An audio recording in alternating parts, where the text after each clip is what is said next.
Okay, welcome everybody I think this is the third week of the second session of Chinese medicine for the curious and inspired.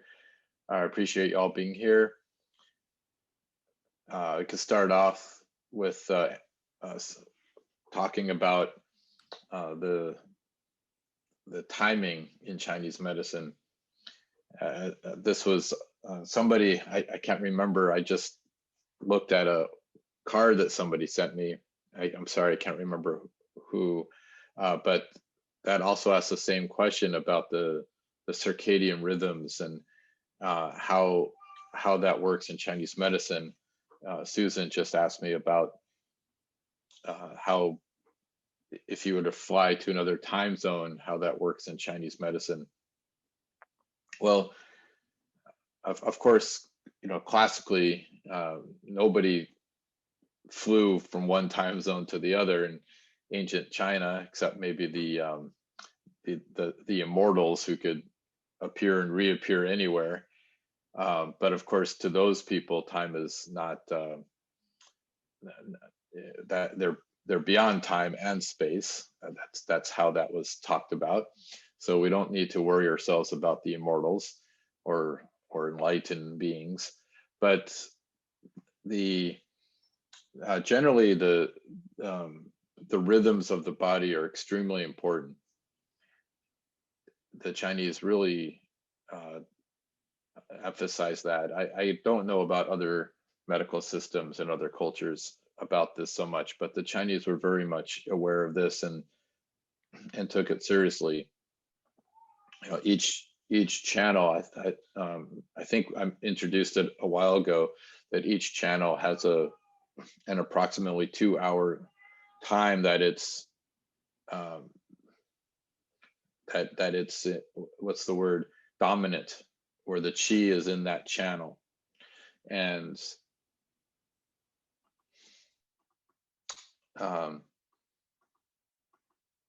so that channel is most active at that time. So for example, the first breath you take, 3 o'clock to 5 o'clock in the morning, excuse me, is the lung channel. So when you take your first breath as you wake up at 3 in the morning, because we're all peasant farmers, of course, so that's when we're going to wake up, then the lung channel is the most active, right? And then it sequences from there. We're following this rhythm in my introduction to the channels. So then after that, then you have the large intestine is active, which is why the second thing you do after you wake up and take a breath is go to the bathroom and relieve yourself. And then the third thing you do is the stomach yaming channel. So you eat, and then the spleen is where you digest, and so forth. So it is set up very carefully, the system, according to how the body should be working. And you can look at that as a practical thing, or you can see it through maybe the eyes of some enlightened, master who could feel the channels. I can't, and I can't speak for that, but the rhythms are very important. Every point in the body at some point in China, this is a little bit later, was given a time as well. So even within a channel, there will be each point has a certain time of day that it will be open or closed. And so if you want to treat a person according to that system, then you would want to use points at whatever time is appropriate. And that there are some people I've heard that do that. It's not terribly practical. I guess if you're just kind of a country clinician, in a house with a few servants, and a patient comes and knocks on your door, you can see them at your leisure. Nowadays we all have 9 to 5 clinic spaces and things like that. So who wants to wake up at 3 in the morning or 2 in the morning to treat somebody with a liver problem or something like that?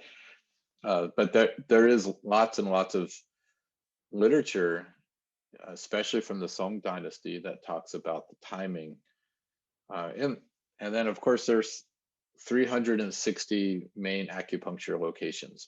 Let's just call them points for simplicity. There are 360 acupuncture locations, which corresponds, for sure, it corresponds to the 360 days of the Chinese solar calendar. The Chinese use solar and a lunar calendar together. So timing, again, just to repeat that, timing is really very crucial in the Chinese, let's say the world of Chinese science and the world of Chinese medicine.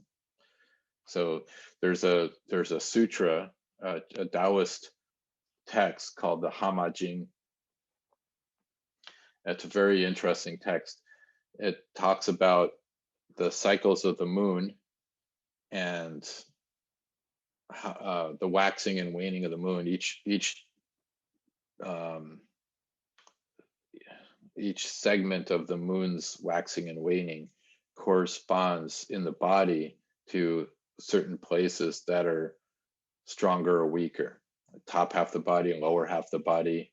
I don't have it in front of me, but it's a really interesting text. And so if you're really interested in that, there's a whole lot of literature, both, Taoist literature, of course, but also just Confucian science, Chinese science in general. It's a lot of fun. So, when you're during your daily life, forget about even traveling, just in your daily life, having being conscious and respectful of those rhythms is a very important part of how the classical Chinese doctors felt. Well, it was very important for how they thought of how you take care of yourself. Does that make sense? there's from the early Qin dynasty. This is just before the Han dynasty. So the early third century BCE, second century BCE, maybe a teeny bit earlier. There are some legalists, a kind of a harsh branch of the Confucian system, who wrote that if you, I'm just paraphrasing right now, that if you live according to the seasons and respect, the times that you should get up and go to sleep, and all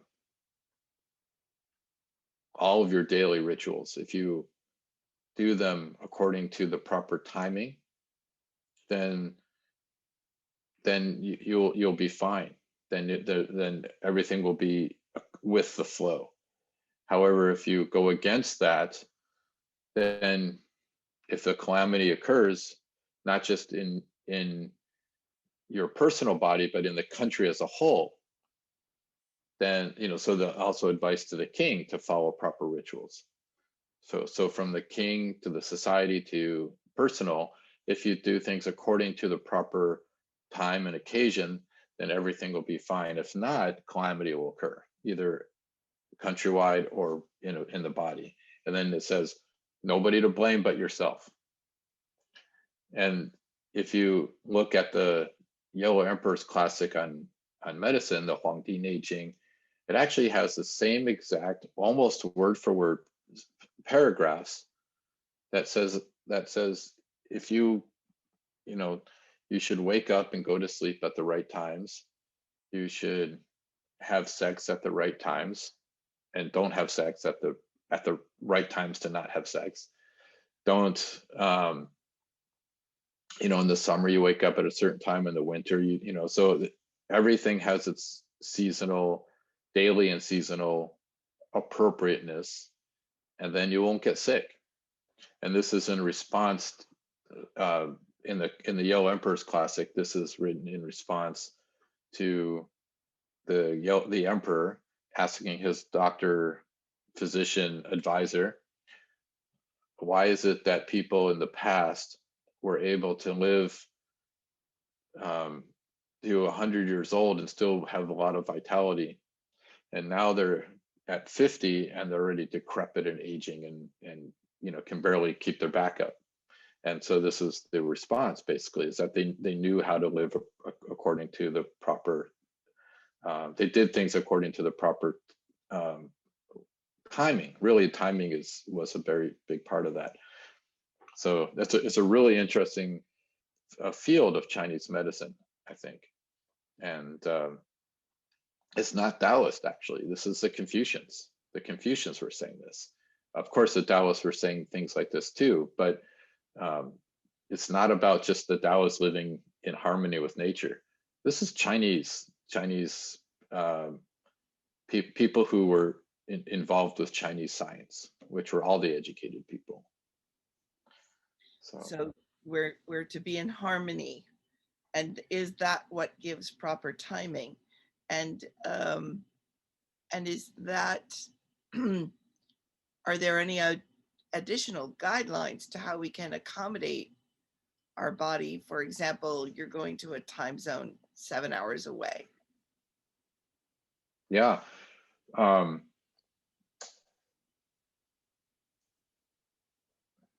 So I can only speak for how I deal with that.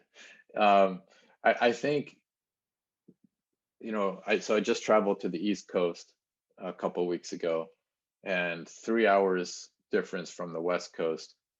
It doesn't seem like a lot, but it's actually, for me, kind of worse than traveling to Taiwan or China, which is 12 or 15 hours apart, because it's just close enough to your current time zone that you're kind of there, but it kind of throws you off, So 9 o'clock or dinner time it's all just a little bit off.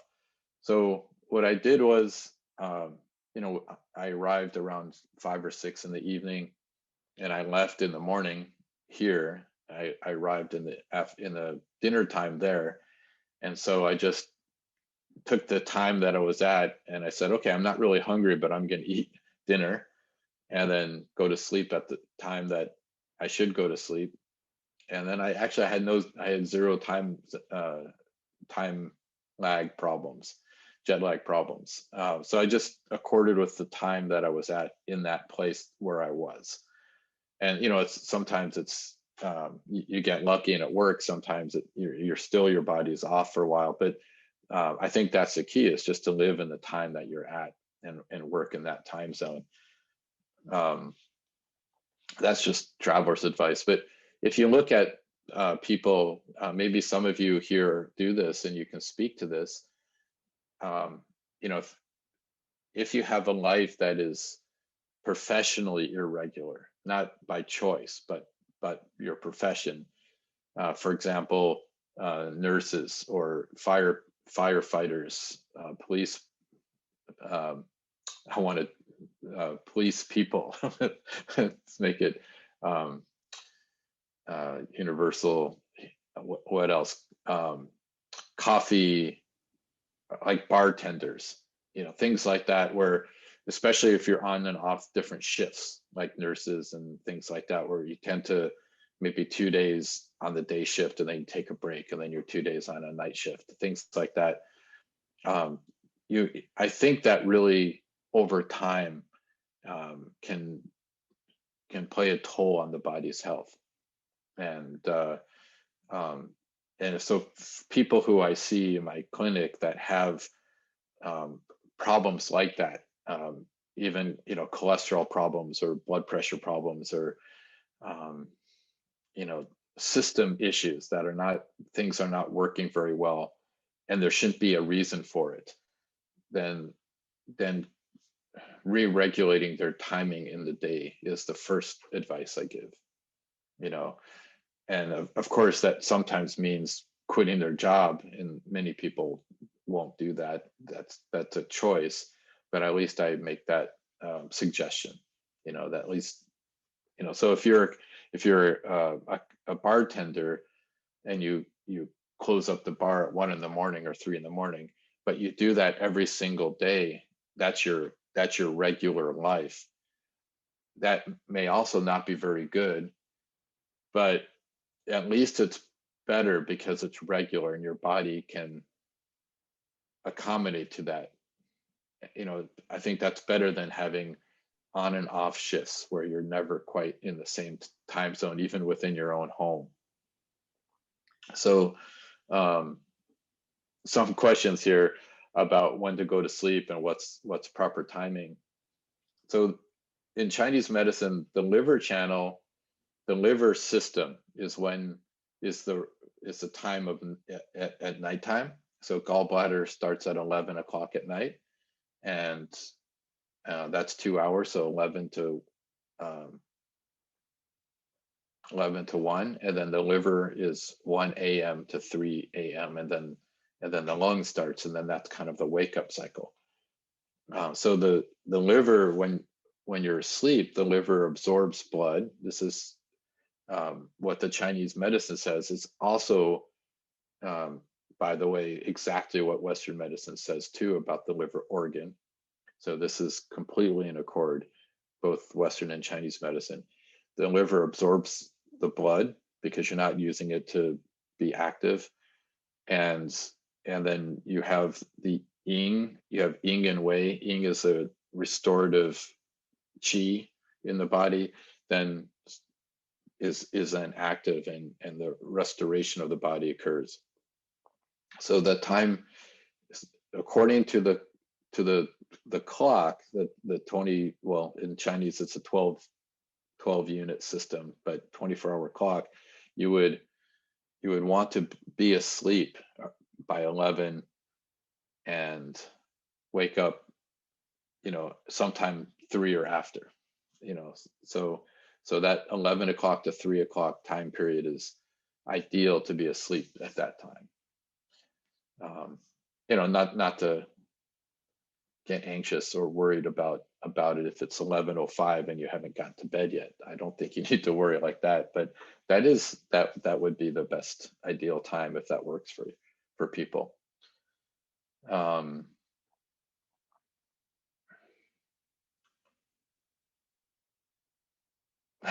How many hours of sleep do we need? I think that's an individual issue. I don't think that there's a set timing in the Chinese literature that I can recall that talks about that.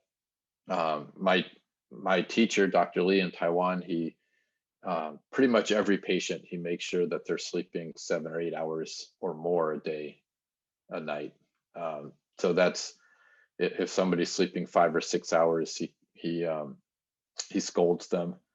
But again, I think whatever you do, as long as it's done regularly, so the body can be accustomed to it, I think that's more important than working like crazy during the week and then making up for it on the weekend.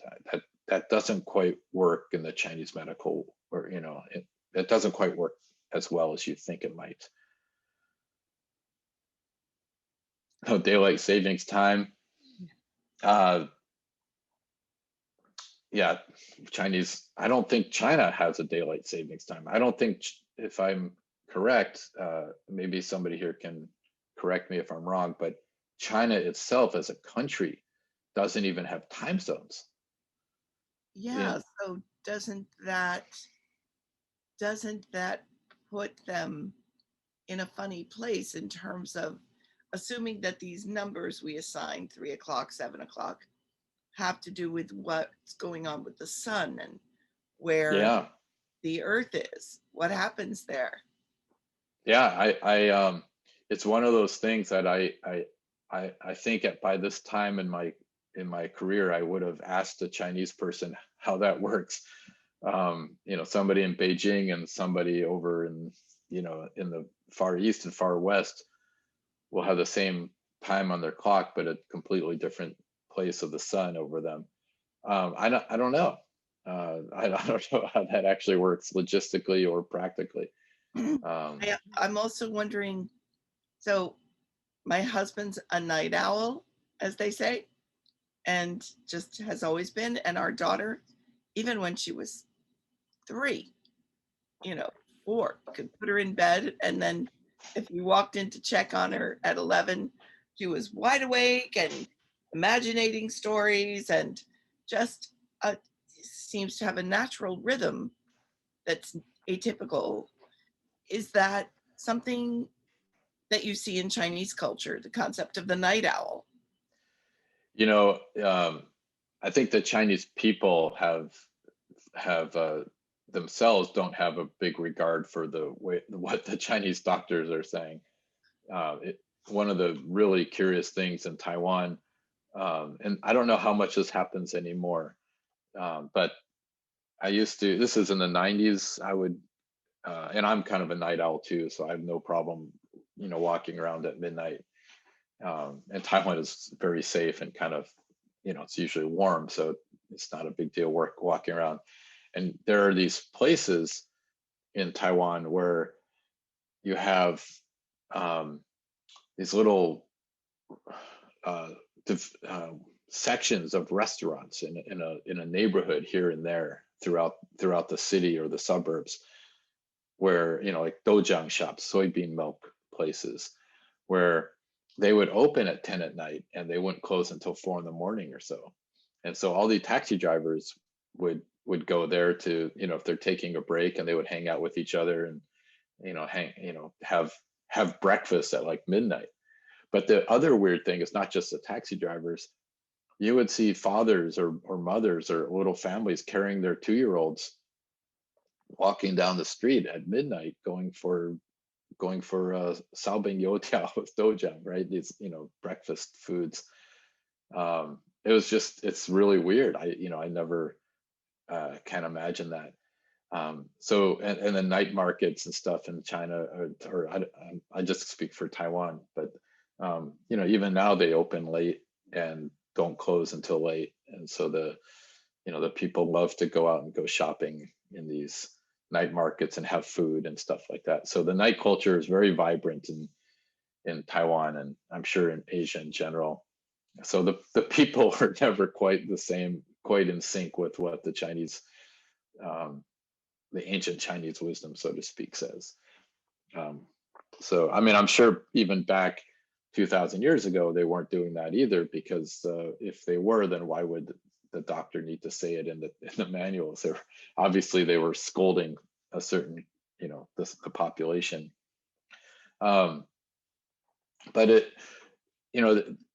the thing about the rhythms of the body, and this is becoming a very big issue, a research topic in Western. I don't like to use Western medicine, but in the laboratories, the researchers now are finding the same thing, that and I like to pay attention to this, the circadian, the world of the biological clock and the circadian rhythms. If you've paid attention to some of the literature, there was an article or a research report that came out, I don't know, maybe 5 years ago, that measured a group of people that had high blood sugar, high blood cholesterol, and certain metabolic functions that were off.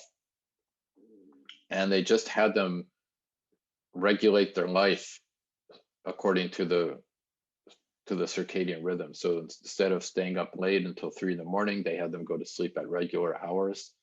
And that's it. That's all they did, was just had them go to sleep, wake up, and eat at regular hours. And all of those metabolic numbers started to normalize. So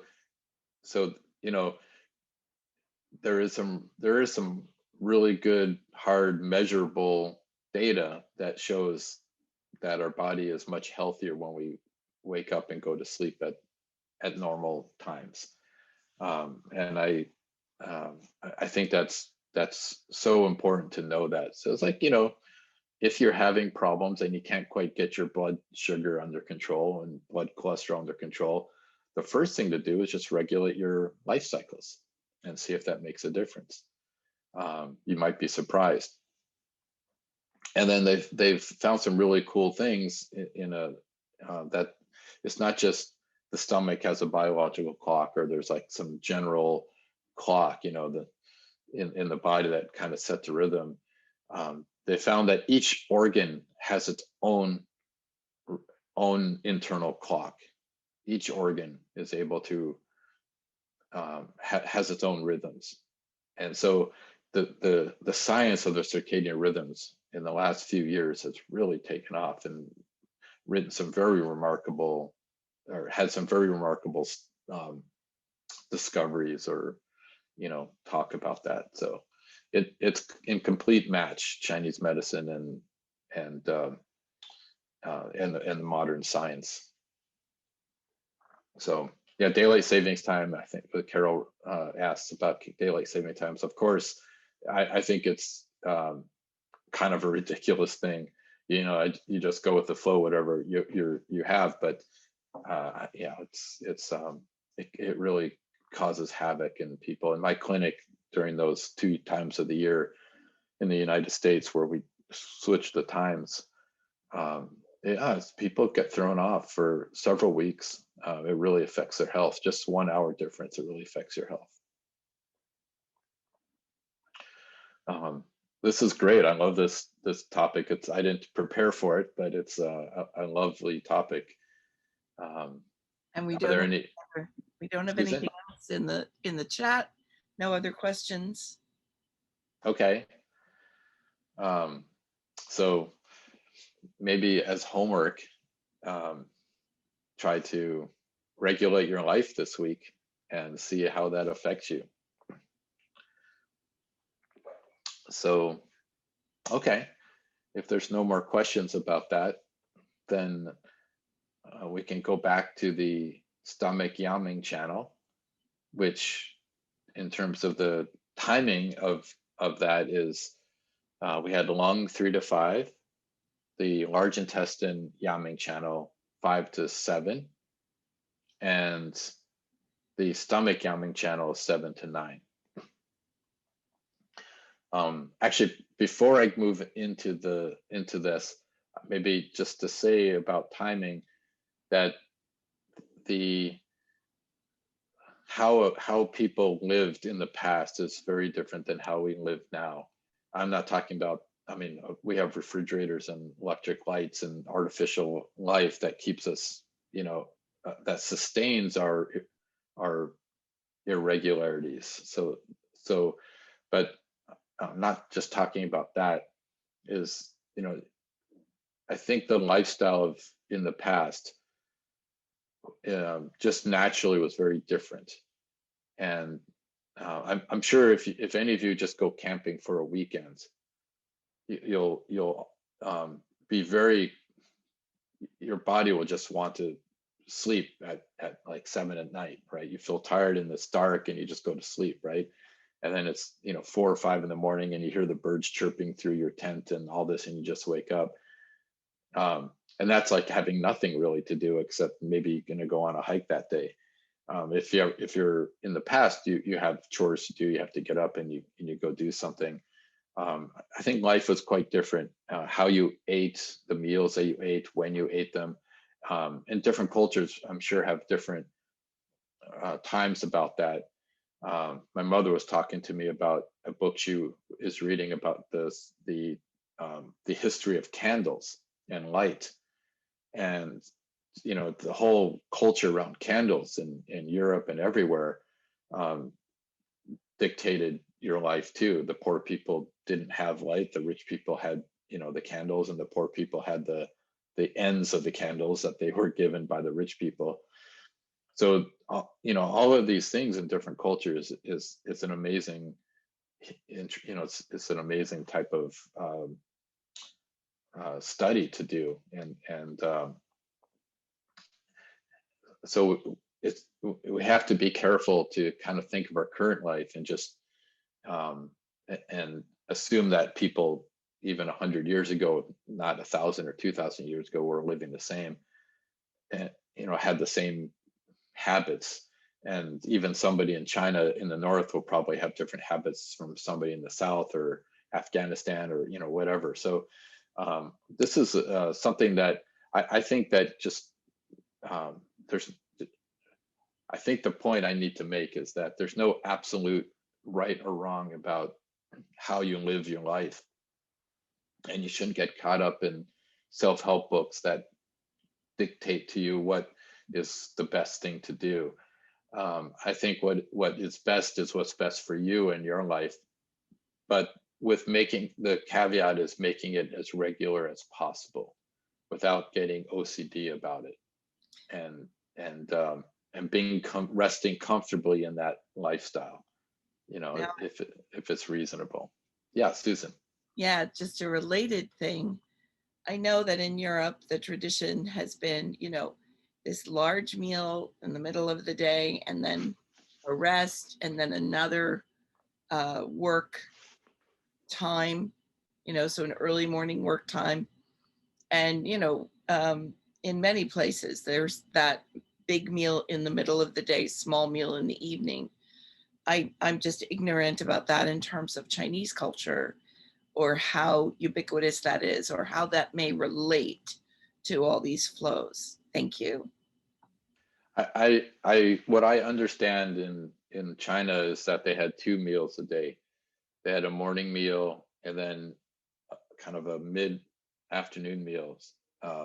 So in Chinese, it's called 日补. 日补 is the 日 is sun, 补 is well, I can do it in my hand, the finger Chinese character, but it's around 3 to 5 in the afternoon, more or less. And so I think there was a morning meal and an afternoon meal. That's what I understand. That's maybe the farmer's life. So I don't know if anybody here knows about that or knows about meals in other cultures or countries. But that's what I understand. So Be in harmony with nature and your environment, including the people around you and what those traditions are, maybe. Well, nowadays, I don't know if I'd want to be in harmony with the people around me, but necessarily. But I mean, it's such a heterogeneous society now that who am I going to model myself after? But certainly in a homogeneous society that is relatively, by nature will have a kind of a similar rhythm for sure. When you go to Nepal, it kind of I go to Nepal every year and do a free clinic, and again, this like you're camping, you go to sleep at 9 o'clock. You're tired, you just go to sleep. It's dark, and then you wake up at 5, and it's like I never do that here. So it's kind of like you just kind of fall into that sometimes because everybody else is doing that. So yeah, this is a really fun topic for me. Anybody have any comments about this or questions? I'd love to hear if you have any experience. Oh, Amelia, yes, the Ramadan. I have a couple of friends that do that too. That's a really interesting custom. 1 meal a day and all that. It's so interesting how that affects your life during that month. Daniel, it's Mill. Hi, Mill. I was on a kibbutz for many summers, and they eat the same foods. I was curious about having the same set. They eat like tomatoes, cucumbers, bread and cheese for breakfast and dinner, and they have more like their main meal in the middle, like Susan was talking about, like soup and like maybe fish, or just a bigger meal at that time. And only on like Shabbat, Friday evening, they would have like a regular dinner at dinner time. But mostly your whole life is tomatoes, cucumbers, bread, cheese, eggs. And that's a set diet you eat every day for your whole life. So I was curious about that kind of diet that stays the same with no variety. I think that we live in a time of great abundance, that we can have Chinese food tonight and Indian food tomorrow and a sandwich the next day, right? We where else in the world, in the history of the world, and also just us in in cities, and even now in the small towns, there's always a Chinese restaurant in the middle of Idaho or Iowa or something. so we have these choices on what we can eat, and so it's so we're not living in that regularity for food. I have a feeling that I have thought about this meal. That's a great question. I don't know about that particular diet on that kibbutz. I don't know, but in general, I mean, if you think about the even the noble people will probably have a general consistency in their diet. Yeah, I lived for a few days. Passing through down in the southwest um, area. I stayed on the Hopi with a Hopi family for a few days a few years ago. My whole family went there and just had this wonderful experience and met a wonderful family, and they let us stay on their land. We had a tent and we ate with them. Um, it's like there's blue corn. Uh, Everything is all about blue corn. Blue corn pancakes and blue corn this and that, and so it's just even nowadays. I think mostly nowadays it's hamburgers and Coke, unfortunately, which is why a lot of people there have um, diabetes and cholesterol problems and things like that. But it struck me that that was what grew there, and that's what they were eating.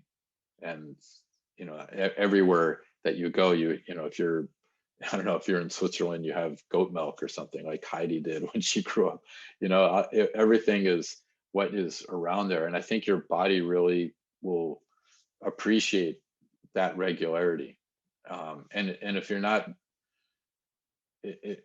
exposed to different foods, then you don't get tired of it. That's just what you wake up and eat. And I think that's probably a relatively healthy thing for your body. Um, you know, I understand also the idea that, well, let's switch it up so that your body doesn't have the same thing every day. But probably having a fairly regular diet is not a bad thing to do. Yeah, thank you. I did feel much healthier there. I mean, it was almost, we were just used to eating those same foods, and we didn't need not a lot of sugar. You couldn't get Yeah. any. It was just really good. Yeah, I think all the problems we have today is such a luxury. Salt, sugar, different foods. These are all things that are brought to us through the extravagances of airplanes and ships and stuff like that. Yes, but never before in the world. So it's a very different time. And I have to say, the Koreans are hilarious. I'm just going to say this. I took some friends of mine, students of mine, to Nepal to do a free clinic, and every year I take a group of practitioners. And one year there was a couple, a Korean husband and wife, that went. And when we got there, and they make food for us in this temple, and it's clean, it's delicious, and all that. But the Koreans had a whole suitcase of their own food that they had brought with them, because they had never, even they live in the States, they live in the US, and they're but that's what they like. They just eat the food that they're used to. So they pack this whole 2 weeks worth of Korean food to bring with them. And eventually we got them to taste some of the food there, and they started to like it, and they were okay with that. But that's the food they grew up with. That's their comfort food. that was hilarious. And now, right. Now we do have a flush of things in the chat. Oh, okay. Let's see. And I don't know if Inoshi, you want to talk more about the French experiment? That sounds like a movie, The French Experiment. Well, yeah, sure. Thanks. I just saw an article, I think it was in National Geographic, and many individuals had been in a cave system, I think in France, for 40 days and nights. And they had to generate their own electricity with pedal bikes. And I don't know the entire circumstances, but it was a study to see how the human biology responds to, the lack of diurnal patterning and circadian rhythms. And, the results from that study aren't out, but I just thought it was interesting because I'd heard before with some of these studies, the sense of a day gets prolonged, like people's daytime hours will be 19 hours and then their sleep hours will be 12 and things like that. Do you have any thoughts on that, or have you read any of this information? I haven't. No, that's very interesting. I haven't. I'd love to, if you have any, please send it. That'd be Okay, great. I'll find the article and get it over Sure. to you. And Steve, I don't know if you wanted to turn that into a question or talk more about your comment.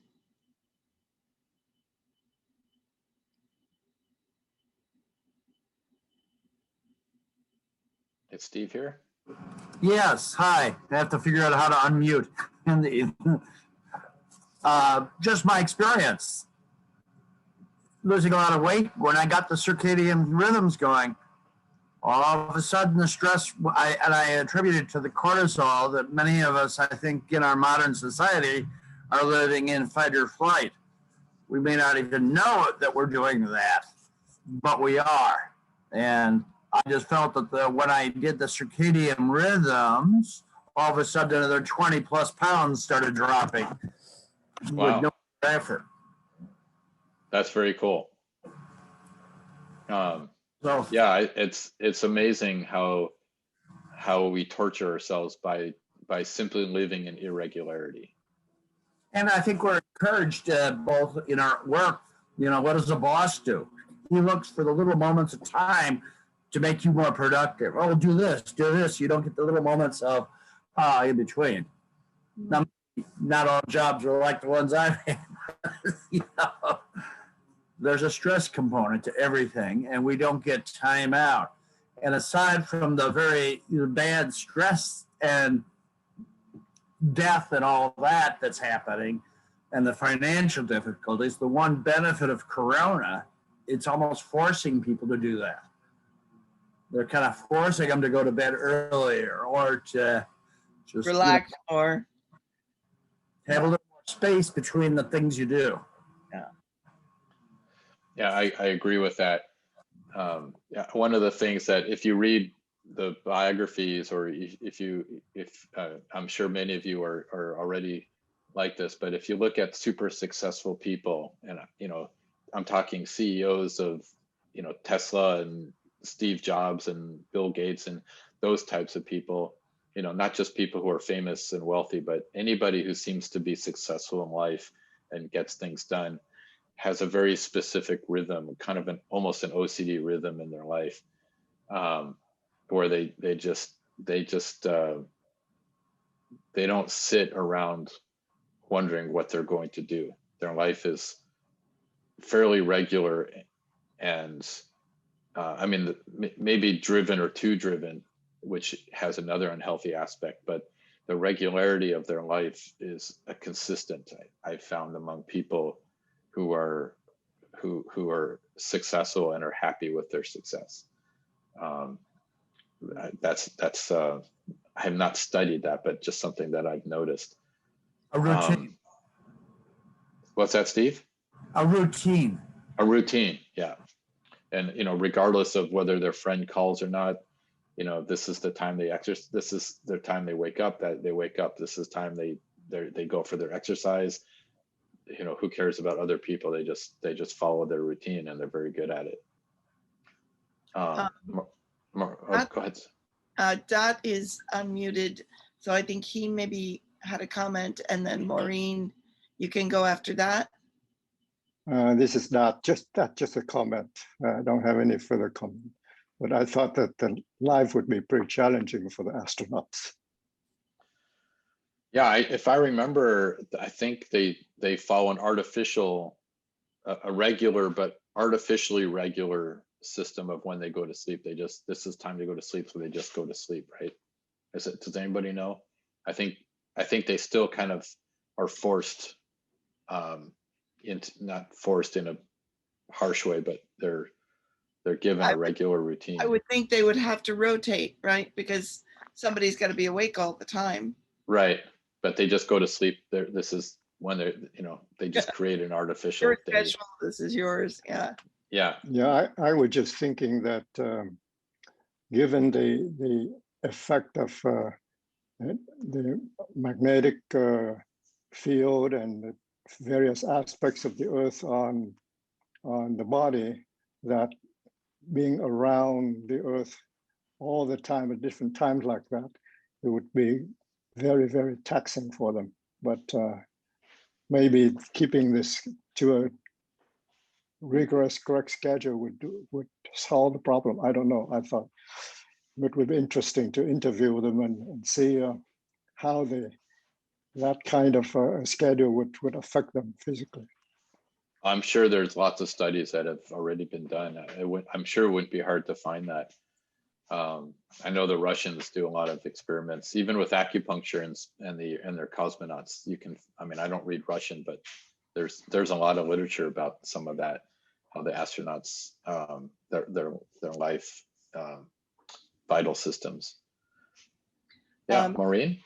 Yeah. Well, on the subject of the astronauts, there was a twin that went to space for a long time, maybe 9 months or 12 months. So that would be interesting to see how different his body was from his brother. It sounds like maybe you could stay younger when you're not pulled by the magnetic forces. So I don't know, that was just my thought about the astronauts. But I was going to say about the regularity of your daily life. I think Tai Chi is very helpful if you do it twice a day in regulating your day, so that's all I wanted to say. Thanks. Thank you, Maureen. Yeah, for sure. I think, Tai Chi is optimal, or, any kind of martial art or Qigong. You get up and you get your Qi moving and your body moving. And but Tai Chi even more than those, because Tai Chi itself creates a certain rhythm that I think is so beautiful and so inherent in what Tai Chi is about, that it definitely sets off the day.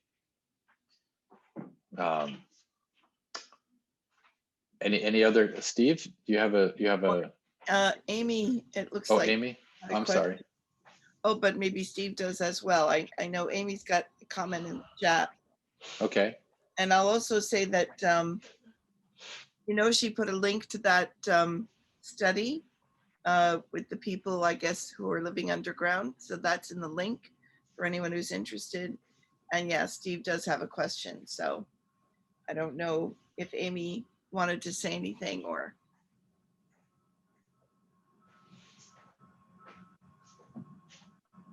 Talking about the incredible importance of the circadian rhythm to mental health, that the stability is phenomenal, and shift work is just an enormous problem. And I almost wonder if this is part of our society, is so many people are stuck and in retail. You're not allowed to get one shift and stick with it. You're assigned, week by week, whatever your schedule is going to be.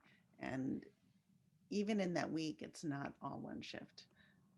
That is not I don't really understand, what the rationale is of not allowing anybody to have a consistent schedule, but I think it really wreaks havoc. And I know, in mental health, everyone has said the most important thing is sleep. Consistent sleep. That's such a long way. I totally agree with that. Thank you, Amy. Yeah, I've seen that over and over again in my clinic.